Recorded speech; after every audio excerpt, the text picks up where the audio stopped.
Have you ever wondered, how can three be one? How can the Father, the Son, and the Holy Spirit all be fully God, yet not three separate gods? Imagine standing by the ocean, watching the endless waves, and realizing that no matter how many buckets you scoop, you'll never empty the sea. That's how deep the mystery of the Trinity is. Many Christians think of Jesus only as the Son, subordinate to the Father, and often feel unsure about who the Holy Spirit is. Maybe just a force, maybe a helper, but surely not fully God. But what if I told you the Bible reveals something much more powerful? That the Father, the Son, and the Holy Spirit are perfectly united, one essence, one God, working in perfect harmony for your salvation. Today, let's explore the Scriptures, clear away the confusion, and uncover this breathtaking truth. The God we worship is one, yet three persons. And this mystery is not just a doctrine, it shapes how we pray, how we love, and how we understand our own identity as believers. Are you ready to dive in? Let's begin. So here's the big question. Why does it matter? Why should we, as believers, care about understanding the Trinity? Isn't it enough to just know God loves us? Think about it. If we misunderstand who God is, we risk misunderstanding how He works in our lives. For example, some people pray only to the Father, ignoring Jesus or the Holy Spirit. Others think Jesus is just a great teacher, not realizing He holds the power of creation. Still others see the Holy Spirit as a vague, impersonal force, missing the truth that He is God Himself, living in us. But Scripture makes it clear. The Father planned salvation. The Son accomplished it on the cross, and the Holy Spirit applies it to our hearts. Three persons, one God, working together in perfect unity for you. Before we go deeper, let me ask you, have you ever felt confused about who you're really praying to? Have you wondered if Jesus and the Father have different wills, or if the Holy Spirit is somehow less important? Today, we're going to clear all that up. And by the end, you'll see the beauty, power, and hope of the Triune God we worship. Let's start at the very heart. What does Trinity mean? The word itself isn't in the Bible, but the truth is there, woven all through Scripture. The Trinity means that God is one in essence, yet three in person: the Father, the Son, and the Holy Spirit. They are not three separate gods.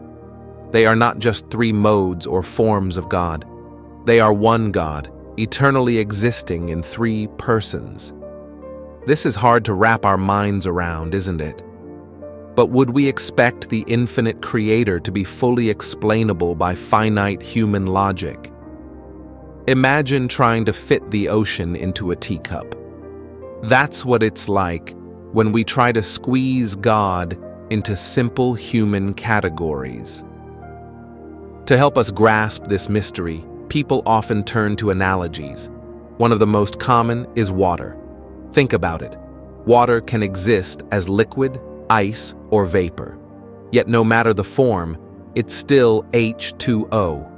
In the same way, God reveals Himself across time as the Father, the Son, and the Holy Spirit. Different roles, different ways of working, but always the same God. But here's a crucial point. No analogy is perfect. Water, for example, cannot be ice, vapor, and liquid all at the same time. But God is fully Father, Son, and Spirit at once. So while these analogies help our limited minds, they can never fully capture the majesty of God's nature. Pause for a moment and think.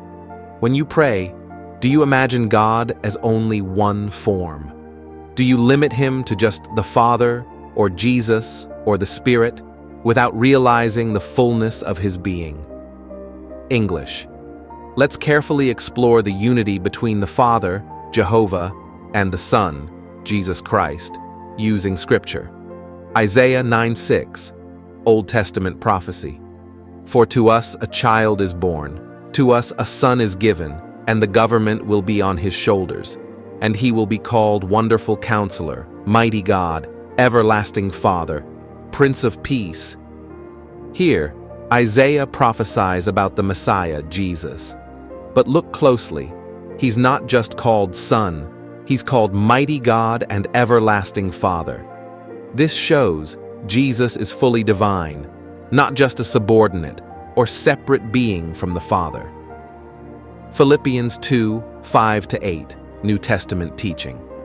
Christ Jesus, who, being in very nature God, did not consider equality with God something to be used to his own advantage. Rather, he made himself nothing by taking the very nature of a servant, being made in human likeness.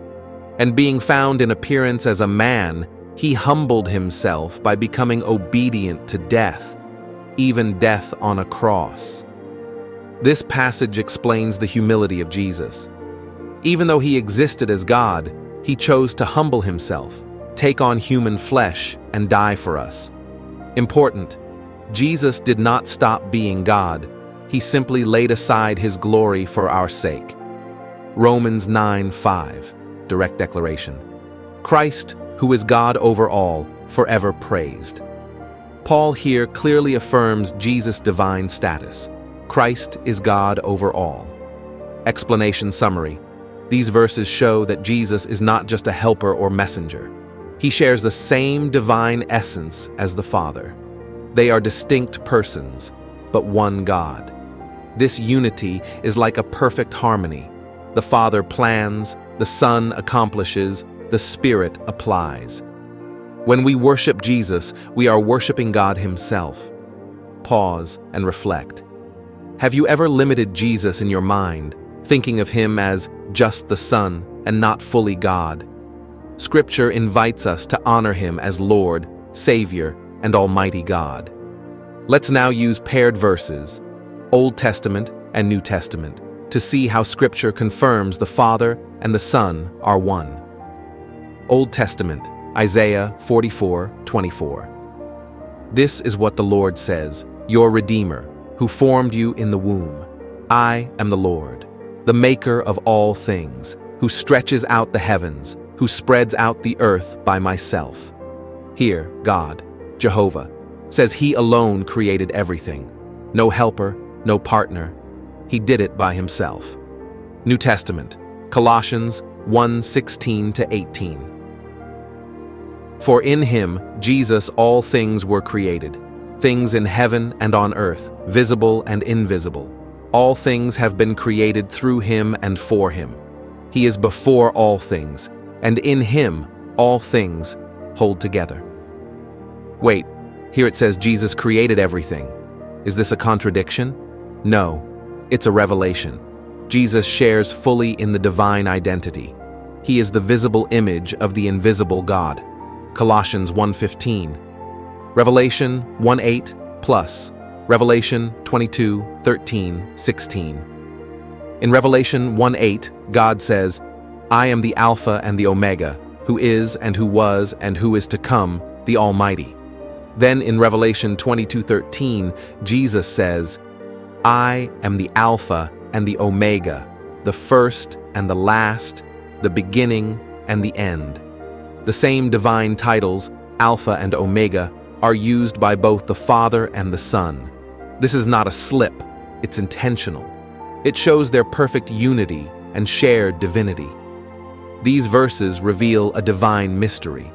The Father is the source, the Son is the revealer and creator, and they are one. They are not two competing gods. They are one God in perfect unity, showing different persons, but the same divine essence. Reflection for you. When you read these scriptures, do you feel the awe and wonder of who Jesus really is? Are you worshiping Him as the Almighty God He claims to be? Now, let's explore the relationship between God the Father and the Holy Spirit. 1 Corinthians 2:11. For who knows a person's thoughts except their own spirit within them?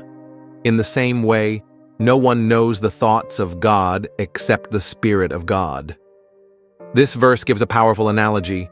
Just as only your own spirit fully knows what's inside you, only the Holy Spirit fully knows the depths of God. 1 Corinthians 2:10. These are the things God has revealed to us by His Spirit. The Spirit searches all things, even the deep things of God. The Holy Spirit is not just a messenger or force. He actively searches and reveals the deepest truths of God because He is God. The Holy Spirit is not a lesser part of God or just an angelic helper. He is fully divine, sharing the same nature as the Father. He knows the mind of God perfectly because He is part of the Triune God. Think about this. When you pray for the Holy Spirit's guidance, you are not asking some distant, disconnected power. You are inviting God Himself to work within you. Reflection for you. Have you underestimated the Holy Spirit in your walk with God? Do you see Him as fully God, fully wise, fully present in your life?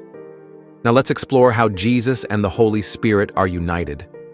1 John 2:1. My dear children, I write this to you so that you will not sin. But if anybody does sin, we have an advocate with the Father, Jesus Christ, the righteous one.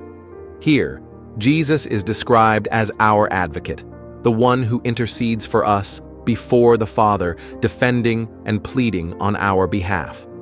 John 14:26. But the advocate, the Holy Spirit, whom the Father will send in my name, will teach you all things and will remind you of everything I have said to you. Interestingly, the same title, Advocate, is used for the Holy Spirit. While Jesus intercedes for us from heaven, the Holy Spirit works in our hearts on earth, guiding, teaching, and reminding us of Jesus' words. Jesus and the Holy Spirit are not competing roles. They are perfectly unified. Jesus accomplished salvation on the cross and now intercedes in heaven. The Holy Spirit applies that salvation to our hearts, helping us live it out daily. They are distinct persons, but united in purpose and essence, both fully God, both working for our redemption. Reflection for you. When you think about the Holy Spirit's work in your life, do you see it as deeply connected to Jesus' love and mission for you? Let's take a deep breath and bring all of this together. We've seen that the Trinity is one God, the Father who plans and rules, the Son who saves and redeems, the Holy Spirit who empowers and guides. We often feel we understand the Father, the great Creator, the mighty King. We know the Son, Jesus, our loving Savior, who died and rose again. But here's the truth.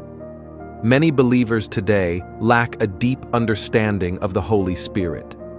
Yet this is so important because we are living in the age of the Holy Spirit. The Father's era was the Old Testament. The Son's era was when Jesus walked the earth. Now, we live in a time when the Holy Spirit is actively working, moving, guiding, and transforming lives. So here's the big question. Who is the Holy Spirit?